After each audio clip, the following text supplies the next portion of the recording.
ಎಲ್ರಿಗೂ ನಮಸ್ಕಾರ. ವೇದಿಕೆ ಮೇಲೆ ಎಂಥ ಅದ್ಭುತವಾದ ದೃಶ್ಯ. ಎಲ್ಲ ಹಿರಿಯರು, ಆಚಾರ್ಯರು, ಸಂತರು ಎಲ್ಲರೂ ಸೇರಿದ್ದಾರೆ. ಅವರಿಗೆ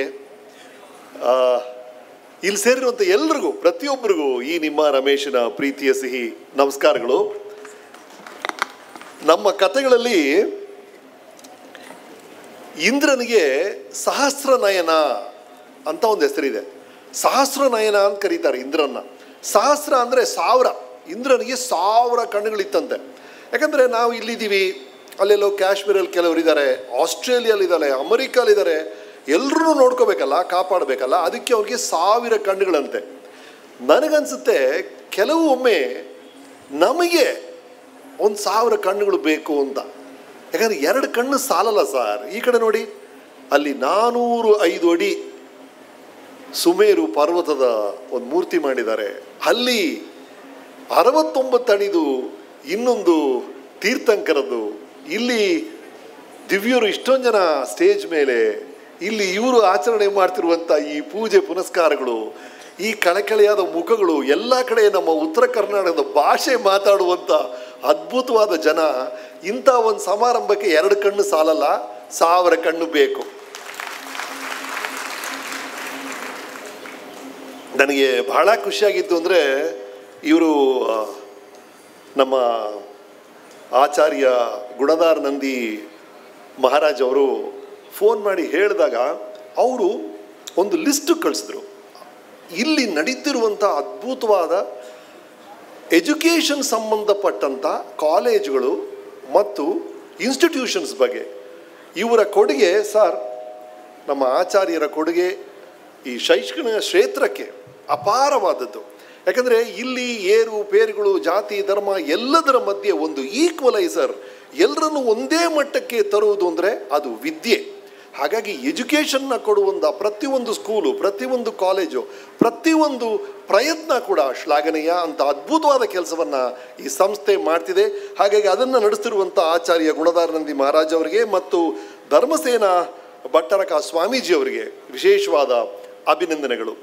ಇಲ್ಲಿ ಬಂದಾಗ ಈ ಸುಮೇರು ಪರ್ವತದ ಈ ಪ್ರತಿಮೆಯನ್ನು ನೋಡಿದಾಗ, ನಾವೆಲ್ಲ ಚಿಕ್ಕ ವಯಸ್ಸಲ್ಲಿ ಓದಿದ್ದು ಅಂದರೆ, ಈಗ ಭೂಮಿ ಸುತ್ತುತ್ತಲ್ಲ, ಭೂಮಿ ಸುತ್ತಬೇಕಾದ್ರೆ ಆ ಮಧ್ಯದಲ್ಲಿ ಒಂದು ಆಕ್ಸಿಸ್ ಅಂತ ಇರಬೇಕಲ್ವ, ಆ ನಡು ಸ್ತಂಭ ಅಂತ ಹೇಳ್ತೀವಿ, ಆ ನಡು ಸ್ತಂಭದಲ್ಲೇ ಭೂಮಿ ಸುತ್ತೋದು. ಆ ಥರ ಇಡೀ ಬ್ರಹ್ಮಾಂಡ, ಸೂರ್ಯ, ಚಂದ್ರ, ಭೂಮಿ, ಎಲ್ಲ ಗ್ರಹಗಳು ಎಲ್ಲವೂ ಸುತ್ತುವುದು ಈ ಸುಮೇರು ಪರ್ವತ, ಅದೇ ನಡು ಸ್ತಂಭ ಅಂತ ನಾವು ಓದಿದ್ವಿ. ಅಂಥ ಅದ್ಭುತವಾದಂಥ ಇಡೀ ಬ್ರಹ್ಮಾಂಡದ ಸೆಂಟರ್ ಅದು. ಅದನ್ನು ಇಲ್ಲಿ 400 ಅಡಿಗೆ ರೀಕ್ರಿಯೇಟ್ ಮಾಡಿದ್ದಾರೆ. ನಮಗೆಲ್ಲ ಹೇಳ್ಕೊಟ್ಟಿದ್ದೇನು ಅಂದರೆ, ನಾನು ಸಂಸ್ಕೃತ್ ಸ್ಟೂಡೆಂಟು, ಆಗ ಟೀಚರ್ ಹೇಳೋರು ಸ್ವರ್ಗಕ್ಕೆ ಏಣಿ ಅಂತ ಏನಾರು ಇದ್ದರೆ ಅದು ಇದು ಅಂತ. ಆ ಸ್ವರ್ಗದ ಏಣಿ ಇಲ್ಲಿ ಬಂದಿದೆ ನಿಮ್ಮ ಹತ್ರ. ಅಂಥ ಅದ್ಭುತವಾದ ವಿಷಯವನ್ನು ಇವರು ಮಾಡಿದ್ದಾರೆ. ಅದನ್ನು ಒಂದು ಕಡೆ, ಹಾಗಾಗಿ ನೀವು ಯೋಚನೆ ಮಾಡಿ ನೋಡಿದ್ರೆ ನಿಮ್ಮ ಜೀವನದ ಆ ನಡು ಸ್ತಂಭ ಯಾವುದು? ಇಡೀ ಜೀವನ ನಾವು ಏನೇನೋ ಆಸೆ ಪಡ್ತೀವಲ್ಲ, ಈ ಥರ ಒಂದು ಯಶಸ್ಸನ್ನು ನೋಡ್ಬೇಕು, ನಾನು ಇಷ್ಟು ಶ್ರೀಮಂತ ಆಗ್ಬೇಕು, ನಾನು ಏನೇನು ಆಸೆಗಳಿದೆಯೋ ಅದನ್ನೆಲ್ಲ ನಿಮ್ಮ ನಡು ಸ್ತಂಭ ಏನು, ಏನು ನಿಮ್ಮ ಆಕ್ಸಿಸ್ ಏನು ಜೀವನದ ಅಂತ ಯೋಚನೆ ಮಾಡಿದ್ರೆ, ನಿಮ್ಮ ಕ್ಯಾರೆಕ್ಟರ್ ಅದು ಒಂದು ಸ್ಟ್ರಾಂಗ್ ಆಗಿದ್ಬಿಟ್ರೆ ಅದು ನಿಮ್ಮ ಸುಮೇರು ಥರ ಆಗುತ್ತೆ, ಎಲ್ಲವೂ ನಿಮ್ಮ ಕಡೆ ಬರುತ್ತೆ. ಅದು ನಿಮ್ಮ ಕ್ಯಾರೆಕ್ಟರ್. ಸೊ ಆ ಕ್ಯಾರೆಕ್ಟರ್ನ ಪಡೆಯೋದು ಹೇಗೆ ಅಂದರೆ, ಅದಕ್ಕೆ ಅಲ್ಲಿ ನಮ್ಮ ಈ ಪಾರ್ಶ್ವನಾಥ ತೀರ್ಥಂಕರ ಮೂರ್ತಿ ಇದೆ, ಅವ್ರು ಹೇಳಿದಂಥ ಸಂದೇಶಗಳಿದೆ. ಅದು 3 ಸಾಕು. ಅದು 3ನ್ನು ಪಾಲಿಸ್ಬಿಟ್ರೆ ಅದು ನಿಮ್ಮ ಕ್ಯಾರೆಕ್ಟರ್ ಅಮೋಘವಾಗಿಬಿಡುತ್ತೆ. ನಮಗೆ ಹೈಸ್ಕೂಲ್ ಲೆವೆಲಲ್ಲಿ ನಾವೆಲ್ಲ ಓದಿದ್ದು, ಹಾಗಾಗಿ ಅಷ್ಟು ಇದ್ರ ಬಗ್ಗೆ ಗೊತ್ತಿಲ್ಲ. ಬಟ್ ನಾನು ಕೇಳಿದಂಥ 3 ಪದಗಳು ಆವಾಗ ನಮ್ಮ ತೀರ್ಥಂಕರರು, ನಿಮ್ಮ ಜೈನಿಸಮ್ನ ಫಿಲಾಸಫಿಯಲ್ಲಿ ನನಗೆ ಬಹಳ ಇಷ್ಟ ಆಗಿದ್ದು ಅಂದರೆ ಆ 3 ಪದಗಳು. ಒಂದು ಅಹಿಂಸೆ. ಅಹಿಂಸೆ ಅಂದರೆ ಬರೀ ಅವ್ರು ನಮ್ಮ ಟೀಚರ್ ಹೇಳ್ಕೊಟ್ಟಿದ್ದೇನೆಂದರೆ, ಬರೀ ಕ್ರೌರ್ಯ, ಹೊರಗಡೆ ನೋಡುವಂಥ ರಕ್ತಪಾತ ಅಲ್ಲ, ಯೋಚನೆಗಳಲ್ಲೇ ಅಹಿಂಸೆ ಇರಬೇಕು ಅಂತ ಹೇಳೋರು ನಮ್ಮ ಟೀಚರು. ಅಂದರೆ ಥಾಟ್ ಲೆವೆಲಲ್ಲೇ ಅಹಿಂಸೆ ಇದ್ಬಿಟ್ರೆ ಮನೆಯಲ್ಲಿ ನಡೆಯೋ ಗಂಡ ಹೆಂಡತಿ ಮಧ್ಯೆ ನಡೆಯೋ ಸಣ್ಣ ಸಣ್ಣ ಕಿರಿಕಿರಿಗಳು ಕೂಡ ಆಗಲ್ಲ. ಅಹಿಂಸೆ ಬಂದು ಆ ಯೋಚನೆಗಳ ಮಟ್ಟದಲ್ಲಿ ಇರಬೇಕು ಅಂತ ಹೇಳೋರು. 2ನೇದು, ನನಗೆ ಆ ಪದ ಸರಿ ಗೊತ್ತಿಲ್ಲ, ಆಚಾರ್ಯರು ಹೇಳ್ಬೋದು, ಅನೇಕಾಂತವಾದ. ಕರೆಕ್ಟ್ ಅಲ್ಲ ಸರ್? ನನಗೆ ಇನ್ನೂ ನೆನಪಿದೆ ಅದು, ಅನೇಕಾಂತವಾದ ಅಂತ ಎಷ್ಟು ಚೆನ್ನಾಗಿ ಹೇಳ್ಕೊಡೋರು ನಮಗೆ. ಅಂದರೆ ನಾವೆಲ್ಲರೂ ನಾನು ಹೇಳಿದ್ದೇ ಸರಿ, ನಾನು ಹೇಳಾಯ್ತಲ್ಲ ಇದೇ ಸತ್ಯ ಅಂತ ಹೇಳ್ಬಿಡ್ತೀವಿ. ಅದಲ್ಲ, ಅಲ್ಲಿ ಇನ್ನೊಂದು ಸತ್ಯ ಇರುತ್ತೆ. ನಾವೆಲ್ಲರೂ ಈ ಆನೆನ ವಿವರಿಸುವಂಥ ಕುರುಡ್ರ ಬಗ್ಗೆ ಓದಿದ್ದೀವಿ. ಒಬ್ಬ ಕುರುಡ ಬಾಲನ ಹಿಡಿದ್ಬಿಟ್ಟು ಆನೆ ಹಗ್ಗ ಥರ ಇದೆ ಅಂತ ಹೇಳಿದಂತೆ. ಇನ್ನೊಬ್ಬ ಕಾಲನ್ನ ಹಿಡಿದು ಆನೆ ಅಂದರೆ ಸ್ತಂಭ ಥರ ಇರುತ್ತೆ ಅಂದಂತೆ.